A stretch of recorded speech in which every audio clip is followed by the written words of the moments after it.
আসসালামু আলাইকুম রহমতুল্লাহি ওবরাকাতুহু। সুপ্রিয় শিক্ষার্থীবৃন্দ, আমি আশা রাখি তোমরা সকলেই ভালো আছো।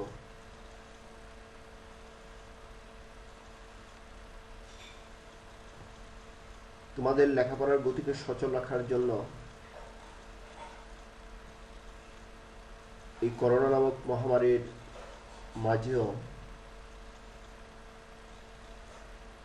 অ্যাসাইনমেন্টের ব্যবস্থা করা হয়েছে। আজ আমি তোমাদেরকে তোমাদের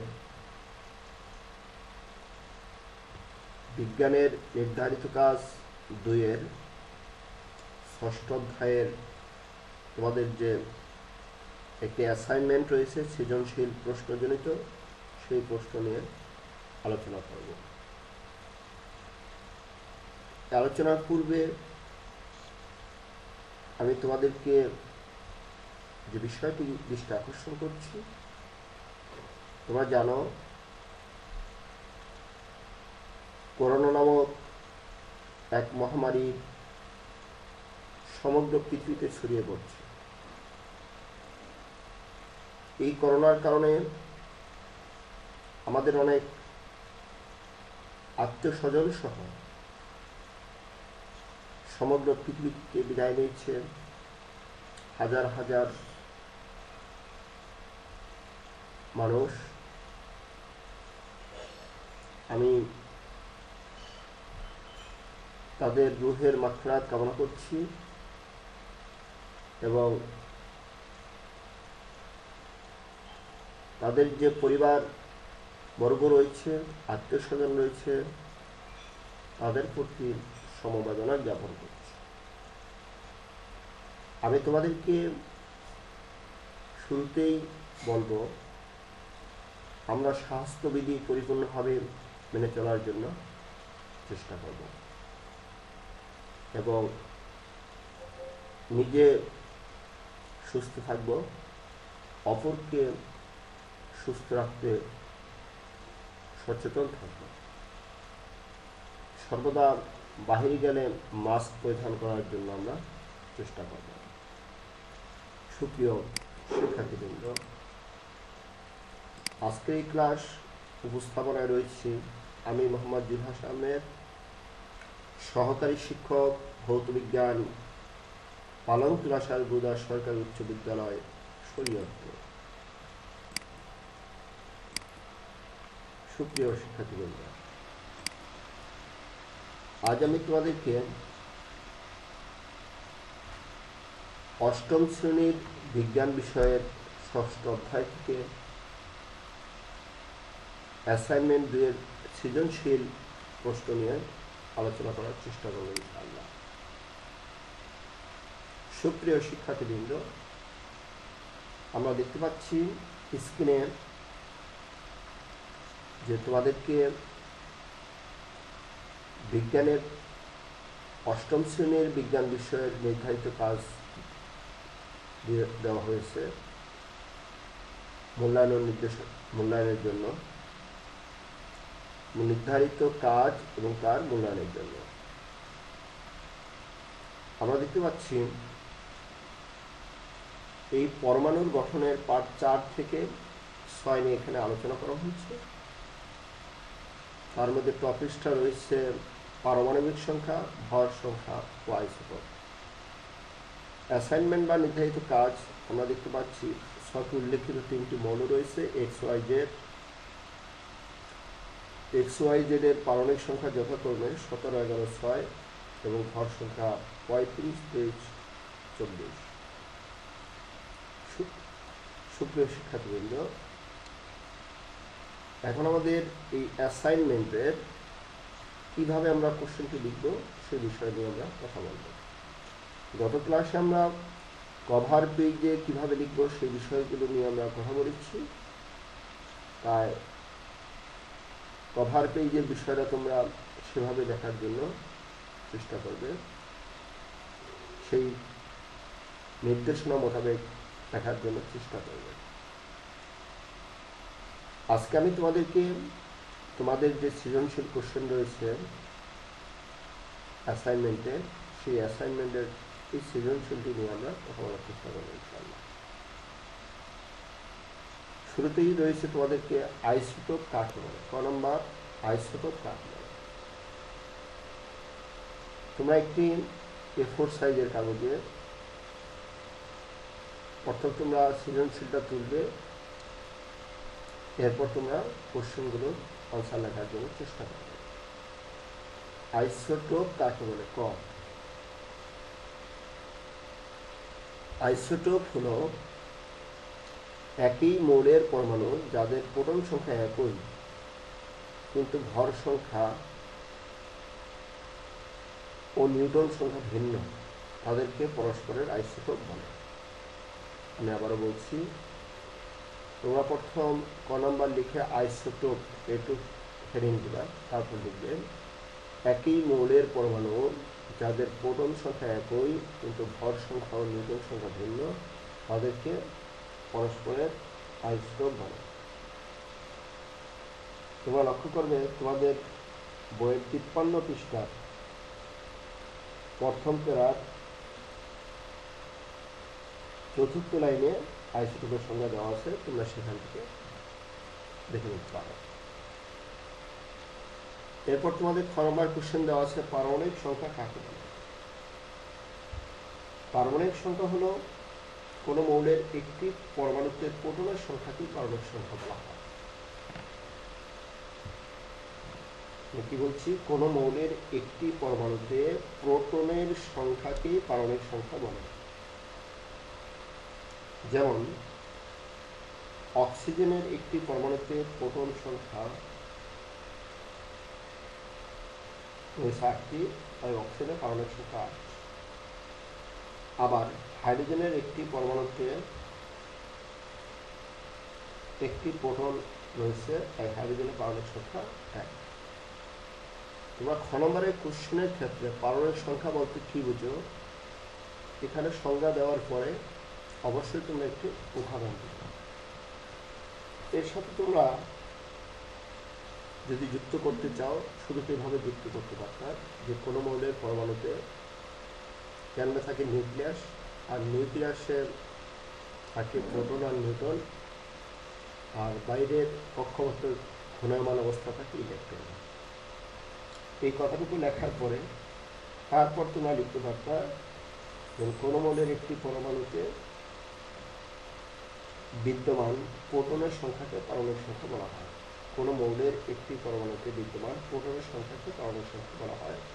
এই কথা লিখে তোমরা একটি এক্সাম্পল দিবে, যেমন অক্সিজেনে একটি পরমাণুতে 8টি প্রোটন সংখ্যা রয়েছে, তাই অক্সিজেনের পারমাণবিক সংখ্যা 8। হাইড্রোজেনে একটি পরমাণুতে একটি প্রোটন সংখ্যা রয়েছে, তাই হাইড্রোজেনের পারমাণবিক সংখ্যা 1। এই বিষয়টি দেখার জন্য তোমরা তোমাদের বইয়ের 52 পৃষ্ঠার প্রথম যে দুইটি প্যারা, সেই দুইটি প্যারা তোমরা ফলো করতে পারো। সুপ্রিয় শিক্ষার্থীবৃন্দ, এরপর তোমাদের রয়েছে উদ্দীপকের ছকে গ নম্বরের কোশ্চেন, উদ্দীপকের ছকে উল্লিখিত জেড মৌলের একটি পরমাণুতে বিদ্যমান নিউটন সংখ্যা নির্ণয় করা। আমরা দেখতে পাচ্ছি জেড মৌলের পারমাণবিক সংখ্যা হলো 6, ভর সংখ্যা হলো 14। তোমাদেরকে স্মরণ রাখতে হবে কোনো একটা মৌলের পরমাণুতে যে প্রোটন সংখ্যা থাকে এবং নিউটন সংখ্যা থাকে, এই দুইটির যোগফল হলো ভর সংখ্যা। আর প্রোটনের সংখ্যাই হলো কি পারমাণবিক সংখ্যা।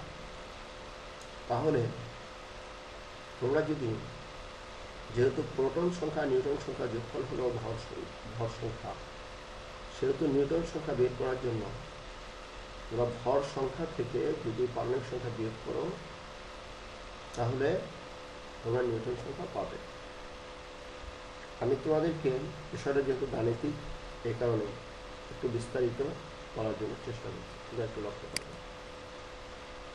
আমি লিখেছি দেওয়া আছে জেড মৌলের পারমাণবিক সংখ্যা সমান 6 এবং জেড মৌলটির ভর সংখ্যা সমান 14। আমরা জানি কোনো মৌলের পারমাণবিক সংখ্যা সমান ওই মৌলের একটি পরমাণু প্রোটন সংখ্যা, অর্থাৎ একটি মৌলের পারমাণবিক সংখ্যাও যা হবে আর পরমাণুর প্রোটন সংখ্যাও তাই হবে। সে কারণে আমরা একটা কথা লিখছি, সুতরাং জেড মোলটির প্রোটন সংখ্যা সমান 6। আবার আমরা জানি কোনো মৌলের ভর সংখ্যা সমান মোলটির প্রোটন সংখ্যা জেড মোলটির নিউটন সংখ্যা।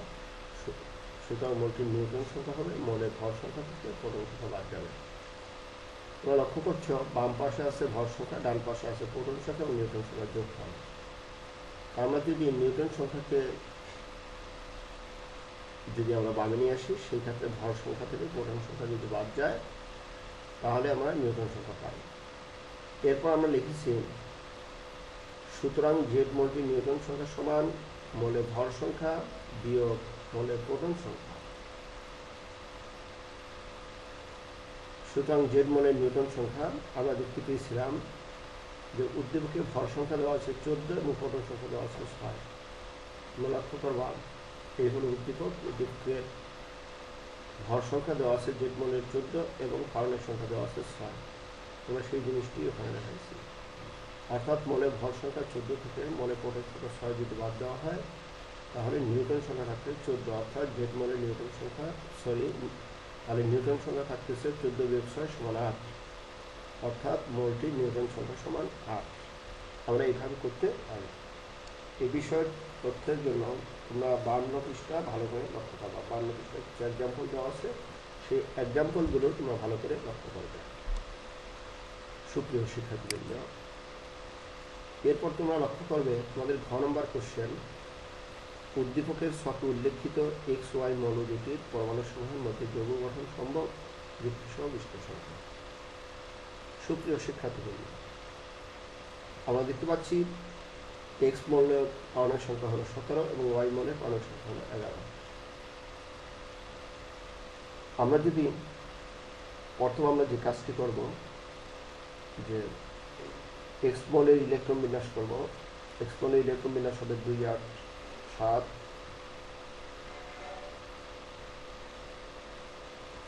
যেমন আমি এখানে দেখাইছি এক্স মৌলের ইলেকট্রন বিন্যাস হলো 2, 8, 7 এবং ওয়াই মৌলের ইলেকট্রন বিন্যাস হলো 2, 8, 1।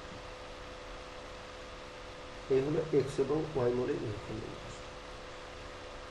এখন এক্স মৌলের শুরুতে তোমরা যেভাবে কোশ্চেনটা লেখার জন্য চেষ্টা করবে আনসারটা, এখানে তোমাদেরকে বলা হয়েছে এক্স ওয়াই মৌল দুটির পরমাণু সমূহের মধ্যে যৌগ গঠন সম্ভব, সেই যুক্তিটা আমরা দেব কীভাবে লক্ষ্য করব। শুরুতে লিখলাম এক্স মৌলের ইলেকট্রন বিন্যাস নিম্নরূপ। এক্স মৌলের ইলেকট্রন বিন্যাস এক্স দেওয়া আছে 17, 2, 8, 7। তোমরা এখানে মনে রাখবে এক্স মৌলের পারমাণবিক সংখ্যা আমি সামনে ব্র্যাকেটের মাধ্যমে 17 দিয়েছি, তবে এটা বাম পাশে এক্সের বাম পাশে নিচের দিকে যদি 17 লেখো সেটাও কারেক্ট। কেমন ওইটাই প্র্যাকটিস করা উচিত। তবে তোমরা সচরাচর হবে তোমরা নতুন, এই কারণে তোমাদেরকে আমরা এভাবে দেওয়ার চেষ্টা করছি যে এক্স 17 হলো তার পারমাণবিক সংখ্যা বা প্রোটন সংখ্যা। প্রথম স্তরে 2টি ইলেকট্রন, দ্বিতীয় স্তরে 8টি, তৃতীয় স্তরে 7টি ইলেকট্রন।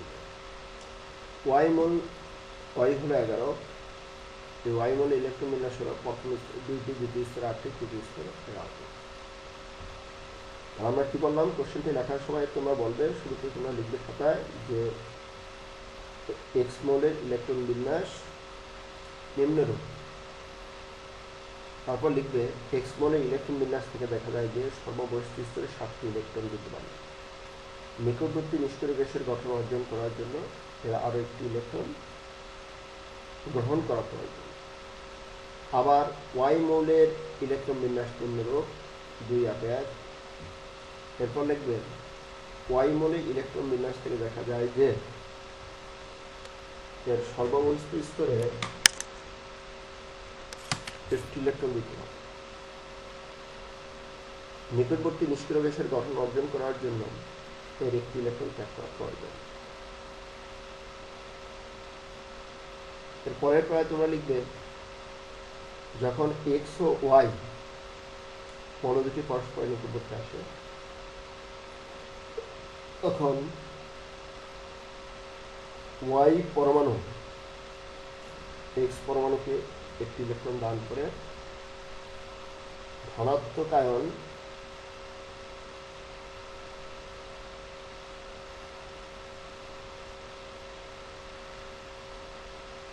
যখন এক্স ওয়াই পরমাণুগুলো পরস্পরের কাছাকাছি আসে তখন ওয়াই পরমাণু এক্স পরমাণুকে একটি ইলেকট্রন দান করে এবং ধনাত্মক আয়ন ওয়াই প্লাসে পরিণত হয়।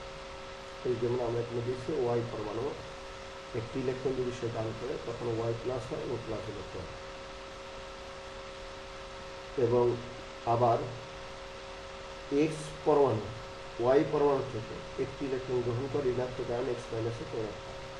যেমন আমরা তোমাদের এখানে দেখেছি এক্স দেওয়ার পরে সে একটি ইলেকট্রন গ্রহণ করতেছে ওয়াই পরমাণু কর্তৃক যে ইলেকট্রন ত্যাগ করা হয়েছে সেটা গ্রহণ করলে এক্স মাইনাস আয়নে পরিণত হলো আর ঋণাত্মক আয়নে পরিণত হলো। তাহলে ওয়াই হলো ধনাত্মক আয়নে পরিণত আর এক্স হলো ঋণাত্মক আয়নে পরিণত। এখন ধনাত্মক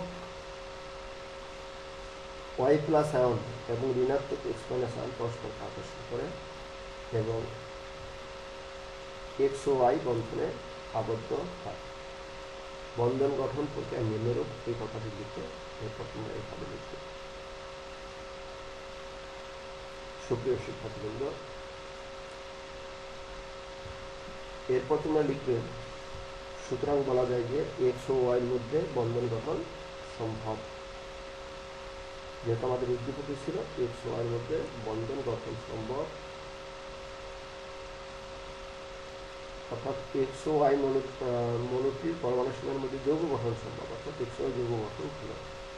তাহলে তোমরা ফিনিশিংয়ে লিখবে এক্স ও ওয়াই মৌল দুটির পরমাণু সময়ের মধ্যে যৌগ গঠন সম্ভব। সুপ্রিয় শিক্ষার্থী, এভাবে আমরা তোমাদের যে ক খ গ ঘ যে 4টি কোশ্চেন আছে সেই 4টি কোশ্চেন তোমরা লেখার জন্য চেষ্টা করবে এবং অ্যাসাইনমেন্ট লেখার নিয়মকানুন আমি তোমাদেরকে আগের ক্লাসে বলেছি, তোমরা সেই নিয়মটি ফলো করার জন্য চেষ্টা করবে। তাহলে আমি আবারও বলছি যে আমাদের যে কোশ্চেনটি ছিল আইসোটোপ কাগজে সেই সঙ্গে আমি দিয়েছি। তোমরা প্রথমে একটি A4 সাইজের কাগজ নিয়ে তার উপরে তোমরা আইসোটোপের অ্যাসাইনমেন্টের নাম, নির্দেশনা, মানে শিরোনাম সহ শ্রেণী বিষয়গুলো আমরা যেভাবে বলছি আগে তোমরা সেভাবে লিখবে। এরপর তোমরা দ্বিতীয় পেজে, মানে অ্যাসাইনমেন্ট সবসময় এক পেজে লিখতে হয়, হ্যাঁ, যেই পেজে কভার পেজ যেটা সেটা উল্টা পেজে লিখবে না, ইতিমধ্যে তোমরা জেনেছো বিষয়টা। এরপরে তোমরা A4 সাইজের কাগজে তোমরা আমি যে তোমাদেরকে কোশ্চেনগুলো বললাম আগে অ্যাসাইনমেন্টে উঠিয়ে তারপর তোমরা এই 4টি কাজ তোমরা কী করবে দেখার জন্য চেষ্টা করো। এরপর যদি কোনো সমস্যা অনুভব করো তাহলে ফোনে জানবে। কেমন? তাহলে তোমরা সকলে ভালো থাকো, সুস্থ থাকো, আল্লাহ তোমাদের মঙ্গল করুক। আজকের মতো আমি এখানে বিদায় নিচ্ছি। আসসালামু আলাইকুম ওয়া রাহমাতুল্লাহি ওয়া বারাকাতুহু।